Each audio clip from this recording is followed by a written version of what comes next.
Hello, today we are going to continue in our lectures to explain portfolio management. In last class we explained what's the meaning portfolio, how we can to measure the expected rate of return, and in this class we will continue how we can to calculate the expected rate of return for portfolio assets, how we can to measure standard deviation for portfolio, and how we can to arrive or achieve efficient volunteer. Now, if you have one asset, it's easy to calculate the expected rate of return and to measure the risk. But if we have more than one asset, in this case we need to calculate the expected rate of return. We need to understand weighted average for each asset. An example, if we have three assets, the first asset $1,000, second asset $1,000, third asset $1,000. In this case, the weighted average for each asset 33%. That's as weighted average for each investments. For that, we need to calculate which assets as weight percent of portfolio. Then, how we can to measure the risk? By using the variance. And why the variance is important to measure the risk? The variance measure of variation of possible rate of return from expected rate of return. If we have some assets and we have volatility in the expected rate of return, then we have variation of possible rate of return. That means we have probability in the expected rate of return. We can to measure the risk that related with uncertainty by the variance to measure of variation of possible rate of return. How we can to calculate measure of variance? In actual, the variance equal summation possible rate of return minus expected rate of return squared to multiply the probability, where the probability is probability of possible rate of return. Also, we can to measure the risk by standard deviation. If we have knowledge now, we can to understand the variance as variation of possible rate of return. If we can to calculate the variance, then standard deviation is square roots of the variance. That's standardized to measure of the risk. Before to understand how we can to calculate risk of for the portfolio, we need to understand how we can to calculate the risk for individual investment. Then we will understand how we can to calculate the risk for the portfolio by standard deviation or by the variance. In this example, we have expected rate of return, we have possible rate of return, and we have probability for this asset. We need to calculate the variance, we need to calculate the standard deviation to measure the risk. To calculate the variance it's summation of possible rate of return minus expected rate of return squared to multiply probability. Then summation of the variance, if we square roots of the variance, we will arrive to standard deviation in this example to measure the risk. Another measure for the risk, we need to understand the covariance. The covariance as measure degree which two assets or more than two assets move together relative to their individual mean value over the time. So the covariance measure how two assets move together with maybe negative or positive. To understand the correlation between these assets, if these assets move together as positive or move as negative, if some assets going up and another assets going down. For that, the coefficient can vary in the range between +1 and -1. Value of +1 indicate to perfect positive correlation. If two assets move together in same direction, that's called as positive correlation. That's mean the return of two assets move together in positively and completely linear. If the value of covariance -1 would indicate to perfect negative correlation, that's mean return of two assets move together in completely linear, but in opposite direction. Now, if we need to distinguish between +1 and -1, two assets move together in positively as linear. But if the two assets move in opposite direction, that's called as negative correlation. If two assets move together in opposite direction. Like what? If we have two assets, the expected rate of return for the first assets going up, the second assets going down. That's as negative correlation. For that, in this class, we need to understand if we need to choose more than one asset to choose our portfolio. Which is the better? To understand positive correlation or negative correlation. Now, any investor look for maximize the return and reduce the risk. For that, maybe he will choose more than one asset. In this case, if I will choose more than one asset, like two assets, if the correlation is positive, like two assets, the expected rate of return going up, move together in same direction, in this case, there is no any benefit for diversification because I will not reduce the risk. Because if two assets move up, I will maximize the return.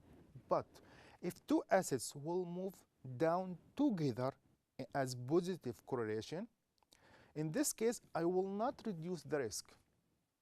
But if we have two assets and the correlation is negative, such as the first assets will go up and second assets maybe will go down, in this case, I can reduce the risk because I choose negative correlation to reduce the risk. For that, we need to understand the investor will be interested to choose negative correlation between the assets to achieve efficient portfolio.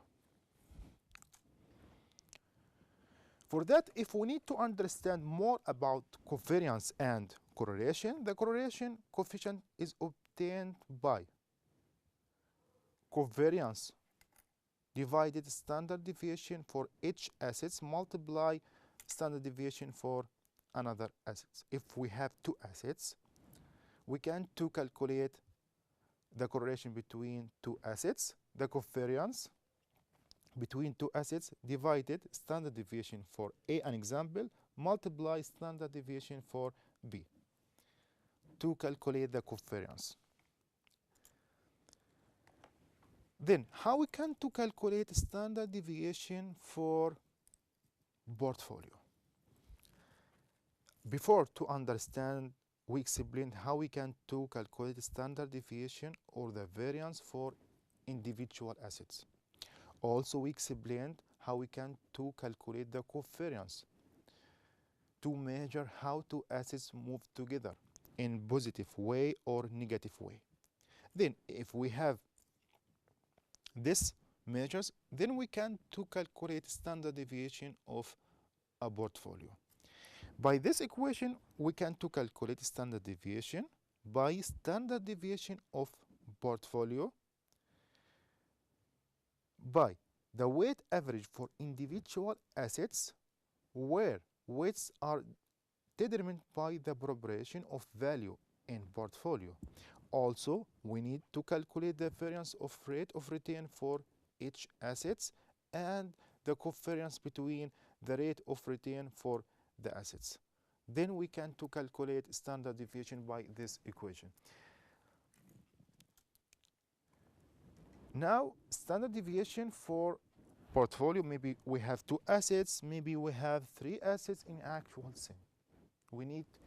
If we need to calculate standard deviation, we need to calculate in the first standard deviation for each assets, and we need to calculate the weight average for each asset.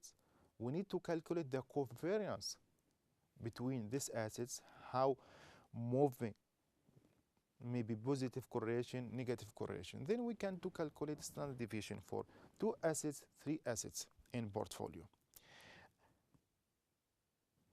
In the fact, the correlation measured by covariance affects on the portfolio standard deviation. In this case, we need to understand lower correlation reduce portfolio risk while not affecting the expected return. Lower correlation reduce portfolio risk but will not affecting on the expected return, just reduce portfolio risk. In this example, we have standard deviation of 2 assets. We have the assets, we have expected rate of return for 2 assets, and we have weight average 50%, 50%. And we have a standard deviation for the first assets and standard deviation for second assets. Also, in this case, we have correlation coefficient between 2 assets. An example may be positive, maybe negative. Then we can to calculate standard deviation for 2 assets based on this information. Now we need to understand more about the correlation between the assets. In this graph, we have, look for this graph, we have negative correlation to reduce portfolio risk. If we need to combining 2 assets with plus, the correlation will not reduce the portfolio standard deviation. In this case, look, if we have combining 2 assets with plus, that means positive correlation will not reduce the portfolio standard deviation. But if we have negative correlation, maybe we can reduce the portfolio standard deviation to 0. That means we can reduce the risk by choose negative correlation to reduce the risk.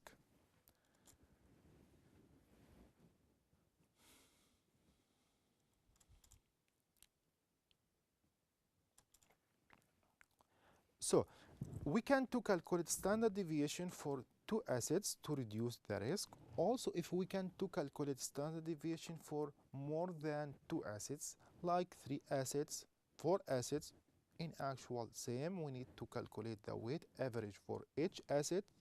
We need to calculate standard deviation for each asset. We need to calculate the covariance between the assets. If moved together in same direction as positive correlation or in opposite direction as negative correlation, then we can to calculate standard deviation for 3 assets or maybe more than 3 assets. So now we understand how we can to calculate standard deviation, how we can to calculate the variance for individual assets, then we can to calculate standard deviation for the portfolio. Again, if we understand how we can to reduce the risk by negative correlation. Choose negative correlation between two assets or three assets to reduce the risk. Then we can to understand how we can to advise the investor to choose his investments. Now, any investor will look for to how maximize the return and reduce the risk. In other words, he will be interested to arrive for efficient volunteer.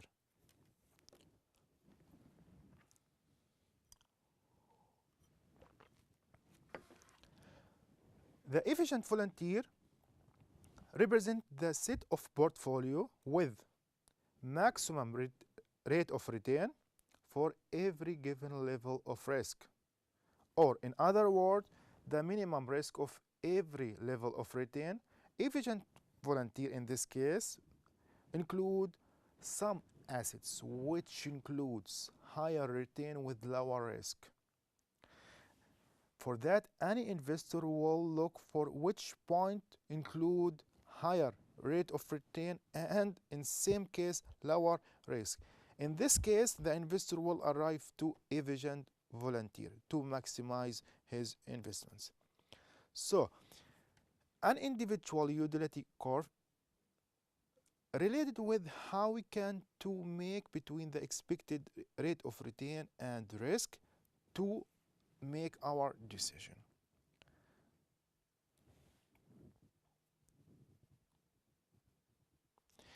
In this way, we need to understand how we can to arrive for the optimal portfolio.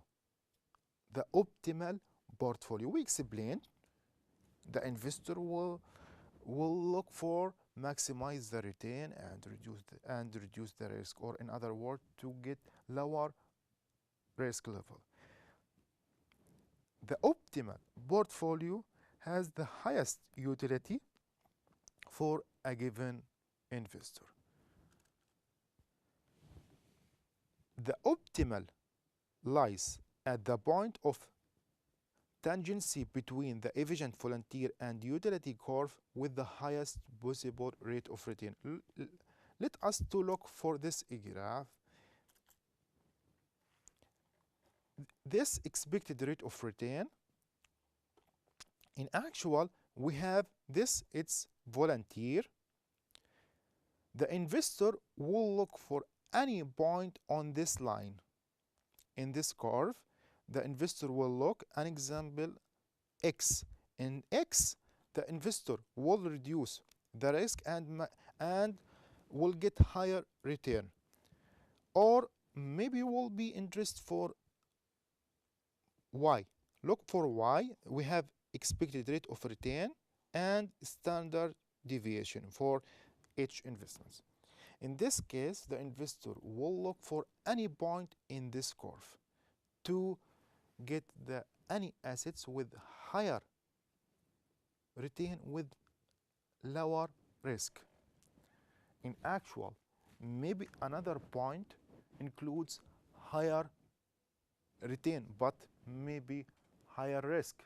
The investor will not be interested for get a point with higher return and higher risk.